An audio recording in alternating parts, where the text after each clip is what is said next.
하나님 아버지 은혜를 감사합니다. 우리의 삶의 모든 것이 하나님 아버지의 뜻 안에서 이루어짐을 기억하며 오늘도 주의 말씀을 따라 기도의 자리로 나아가오니 성령께서 우리를 인도하여 주옵소서. 예수님 이름으로 기도드립니다. 아멘.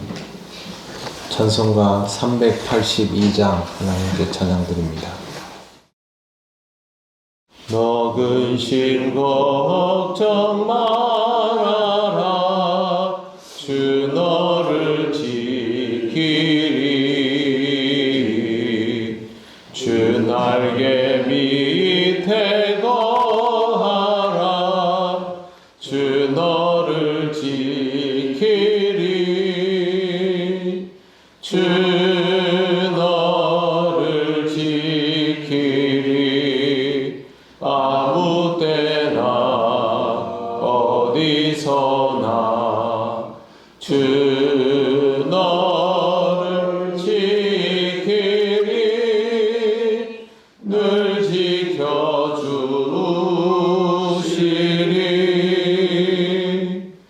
어려워 낙심될 때에 주 너를 지키리. 위험한 일을 당할 때 주 너를 지키리. 주 너를 지키리. 아무 때나 어디서나 주 너를 지키리. 늘 지켜주시리.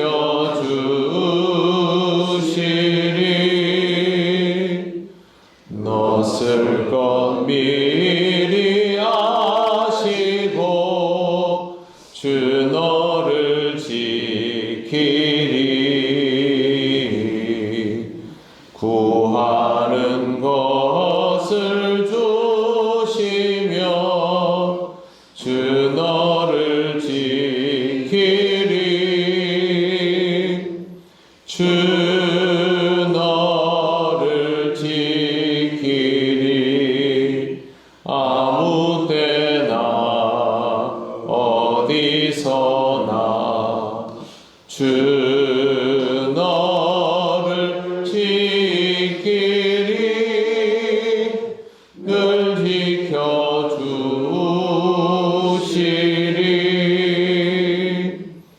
어려운 시험 당해도 주 너를 지키리.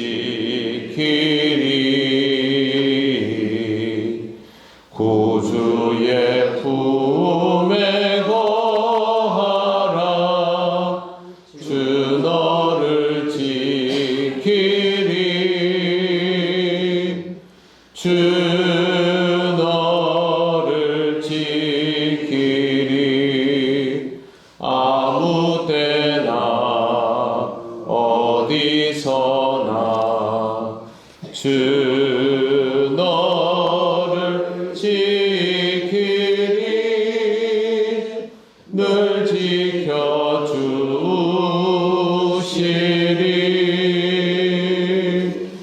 아멘.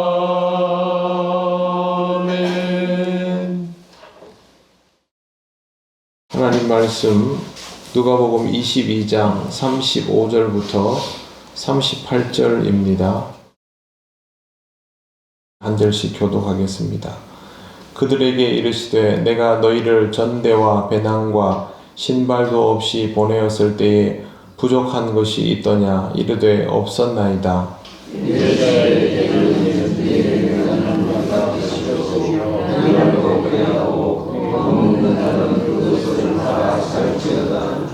내가 너희에게 말하노니 기록된 바 그는 불법자의 동류로 여김을 받았다 한 말이 내게 이루어져야 하리니 내게 관한 일이 이루어져 감이니라.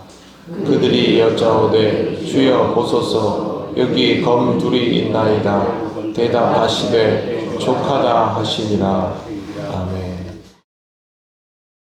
예수님은 먼저 과거 이야기를 하십니다. 35절에 보시면 너희를 전대와 배낭과 신발도 없이 보내었을 때에 부족한 것이 있더냐 이르되 없었나이다 라고 되어 있습니다.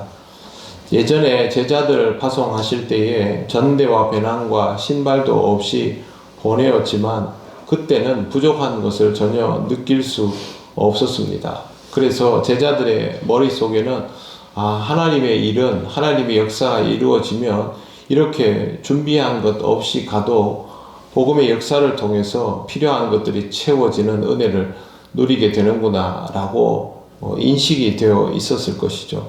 그런데 오늘 예수님은 이렇게 말씀하십니다. 36절에 보시면 이르시되 이제는 전대에 있는 자는 가질 것이요 배낭도 그리하고 검 없는 자는 겉옷을 팔아 살지어다 라고 말씀하십니다. 예전에는 전대와 배낭이 필요 없다 하셨는데 지금은 전대도 가지고 배낭도 들고 떠나라고 하며 뿐만 아니라 검이 없다면 겉옷을 팔아서라도 검을 사라고 하십니다. 예수께서 이렇게 말씀하시는 이유는 상황이 달라졌기 때문입니다. 전대와 배낭이 필요 없었던 이유는 복음 전할 때 복음을 받아들이는 사람들이 쉽게 받아들이고 또 대부분 호의적이었기 때문입니다. 그 지역에 가서 전도하면 맞아주는 사람들도 있고 회심하는 이들이 자신의 집으로 초대하고 필요한 물품까지 지원해 주었기 때문에 준비되지 않았더라도 더 이상 무언가 미리 갖추어 갈 필요는 없었던 겁니다. 하지만 지금부터는 상황이 다릅니다. 박해가 시작되면 아무도 제자들을 호의적으로 대하지 않고 복음을 전한다고 해서 공개적으로 회심하거나 자기 집으로 초대하는 경우를 찾아보기 어렵습니다. 뿐만 아니라 제자들을 적대적으로 대하는 사람들이 늘어나게 되기 때문에 누군가의 도움을 받아서 전도 활동을 하는 것이 불가능해집니다. 그런 상황이 되면 스스로 전대와 배낭과 신발을 준비해서 나가라는 겁니다. 선교와 전도는 지원받을 때는 상황이 좋지만 그렇지 못할 때는 매우 어려워집니다. 그러나 예수님은 상황이 좋지 않으니 이럴 때는 아무것도 하지 말고 그냥 있어도 좋다라고 말씀하시지 않고 준비를 해서 나가라고 하십니다. 이렇게 말씀하시는 이유는 시간이 계속해서 줄어들기 때문이죠. 하나님 나라는 계속 다가오고 있기 때문에 그 나라에 합당하게 준비하려면 상황이 되든지 되지 않든지 복음을 전해야만 한다라는 뜻입니다. 필요한 것만 챙기는 것이 아니라 검도 사라고 하시는데 검을 사라는 말은 누구를 공격하라는 것이 아니라 공격당할 수 있다라는 것을 마음에 품고 있으라는 뜻입니다. 당장 예수께서 얼마 후에 군병들에게 잡혀서 십자가에 돌아가시지 않습니까? 이와 같은 일들이 제자들에게도 있을 수 있다라는 것이죠. 결국 예수님의 말씀을 보면 복음 전하는 일은 때를 얻든지 못 얻든지 상황에 상관없이 이루어져야만 하는 일임을 볼 수 있습니다. 한동안 우리 한국교회는 편하고 좋은 상황에서 전도를 하였습니다.